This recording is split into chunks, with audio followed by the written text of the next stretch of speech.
Doctor Shashikant तरंगे असतील, महाराजी सोनर्जी असतील, सगळेच अनेक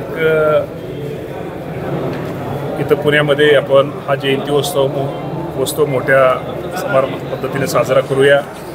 यासाठी राज्यातल्या सर्वांनाच आपण एकत्र जे प्रमुख आहेत राज्यातले यासह आपण पाहता फार वाशिमपासून बीड, सांगली, सातारा, महाराष्ट्राच्या प्रत्येक जिल्ह्यातनं इथं तुम्हाला आज सगळे इथं धनगर समाजातले प्रमुख कार्यकर्ते आजच्या या जयंती उत्सव समिती कमिटीच्या कार्यक्रमासाठी उपस्थित आहेत। आणि निश्चित त्यातनं एकच असतं की यातनं असं कुठंतरी एकत्र जयंतीच्या निमित्तानं सगळे एकत्र येऊन थोडं विचारविनिमय करून समाजातले प्रश्न, समाजातल्या अडचणी आणि त्यासाठी काय केलं पाहिजे, काय करता येईल आणि राज्याचे उपमुख्यमंत्री अजितदादा पवार साहेबांना पण या निमित्तानं भेटता येईल, बोलता येईल, समाजातले प्रश्न अडचणी त्यांच्यासमोर मांडाव्यात यासाठी आज राज्यातून धनगर समाजाचे सगळेच बांधव इथं प्रमुख कार्यकर्ते आज इथं उपस्थित आहेत। आणि आपल्या सर्वांना माहीत आहे की प्रत्यक्षात दादांना काय त्यांच्या अडचणी मांडल्या तर निश्चित प्रकारे दादांच्या माध्यमातून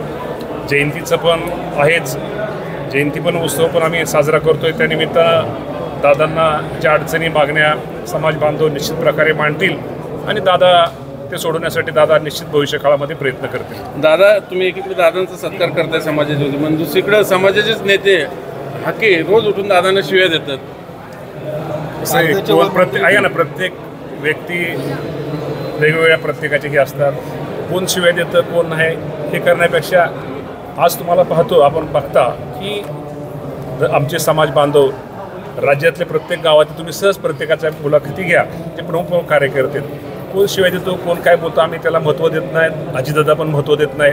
शेवटी समाजामध्ये जे काम आहे आपण शेवटी जे काम करणाऱ्या माणसाला ह्यासाठी कुठंतरी तुमच्यासमोर न येता सुद्धा काम करता येतं, त्यामुळे दादासुद्धा ह्याला महत्त्व देत नाही आणि आमच्यातलं सुद्धा समाजातले कुणी ह्या गोष्टीला महत्त्व देत नाही। समाजाचे नेते नाही, आम्ही कुठल्या ह्याला वक्तव्याला कोणाच्या महत्त्व देत नाही। माणिकराव कुलकर्णींच्या बाबतीत एक प्रश्न आहे, नेते आहेत की नाही ते समाजाचे? ते म्हणतात मी ओबीसीचे नेते आहे। मी इथं सगळेच नेते, आम्ही सगळेच नेते आहोत, आम्ही नेते आम्ही सगळे कार्यकर्ते आहोत। मी पण नेता नाही, मी पण कार्यकर्ता आहे। तुमचे काही मंत्री अडचणीत आलेले आहेत गेल्या काही दिवसांपासून, त्यात खास करून कृषी मंत्री माणिकराव कोकाटे त्यांनी आजच शनींचं दर्शन घेतलं तिकडे त्यांच्या मतदारसंघात जाऊन। उद्या काय चर्चा आहे की हा विषय खरं तर आता हा विषय राज्याचे मुख्यमंत्री देवेंद्र फडणवीस साहेब असतील, एकनाथजी शिंदे साहेब असतील, अजितदादा पवार साहेब असतील आणि आमच्या पक्षाचे जे प्रमुख आहेत हा विषय प्रमुखांचा आहे। त्यामुळं माझ्यासारख्या छोट्या कार्यकर्त्यांनी या विषयामध्ये तुमच्याशी काय बोलणं किंवा एखादं वक्तव्य करणं हे चुकीचं आहे। वरिष्ठ या बाबतीमध्ये निर्णय घेतले। काय झाले माहिती आहे का, अगोदर धनंजय मुंडेंचा राजीनामा घेण्यात आला, सूरज चव्हाण अडचणीत आले, माणिकराव कोकाटेंचं वारंवार असं होतं। दादाच्या आमदारांना, मंत्र्यांना, नेत्यांना, कार्यकर्त्यांना टार्गेट केलं जाते असं वाटतं? अजिबात टार्गेट वगैरे केलेलं जात नाही। हे कळलं तर तुम्ही तुमच्या माध्यमातून थोडं माझी मी तुम्हाला पण विनंती, हे चुकीचं आहे। असं कुठेही कुणाचं दाखवलं जात नाही आणि कुठलीही गोष्ट किंवा कुठलं सत्य लपत नाही।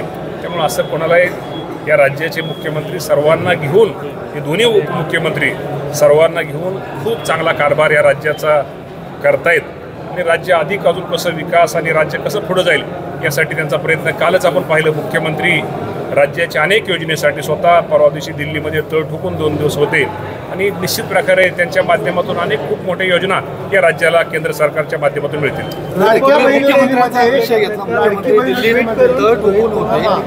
यामध्ये काही जी चर्चा आहे, काही मंत्र्यांना डचू दिला जाण्याची शक्यता आहे जे आता या बाबतीत मी तुम्हाला सांगितलं ना, या बाबतीत वरिष्ठांचा तो विषय, त्यामुळे वरिष्ठ योग्य तो निर्णय घेतील। दुसरीकडे लाडक्या बहिणीचं तुमचं स्टेटमेंट मध्ये खूप गाजलं होतं, तुम्ही ते स्टेटमेंट ऐका ना, माझं जर स्टेटमेंट तुम्ही बघितलं संपूर्ण जर पाहिलं असतं तर तुमचा गैरसमज नक्की दूर झाला असता।